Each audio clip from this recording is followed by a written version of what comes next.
Yeah, well said. This is the first Trump scandal I know of where the opposition to Trump is being led by his base, not by liberals, not by the left. Democrats have been very late to this story. It's his own people who are pissed at him. And as you say, look, there's only two options here. One is Trump and his crew lied to these people, made fools of them, brought them to the water's edge, as you say, tried to get votes off of a child abuse scandal, cynically, and then said, there's nothing there is no file, even though Pam Bondi said it's sitting on my desk in February.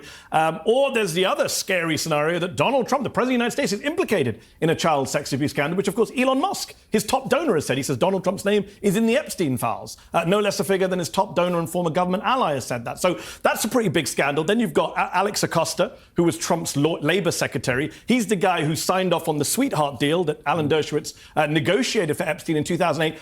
Acosta says, I was told to lay off Epstein because he's with the intelligence services. Those are the words of Alex Acosta, apparently. He wasn't told by me. So, interestingly, whether he worked for the CIA or whether he worked for Mossad, and of course he had ties to Israel. He was best friends with Ehud Barak. He lived in Israel. He invested in Israeli companies. Later. Like he had ties to Israel. I'm not saying he's in Mossad, but he definitely had ties to Israel. Later. And the administration should come out and clarify. The administration should clarify. Last point I'd make is this. We talked about Alan being a lawyer for Epstein, and he can choose who he wants to represent. But more than just being a lawyer, Alan was a friend of Epstein's and a friend of Ghislaine Maxwell, and went to the mansion and went on the plane. I'm not suggesting any wrongdoing, but I'm questioning Alan's judgment on this and many other issues.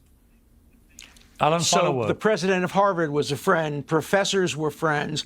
Bill Gates was a friend. Jeffrey Epstein attracted a great many people. He used to have these seminars. Nobody knew he was doing anything wrong. Nobody knew he was doing anything wrong.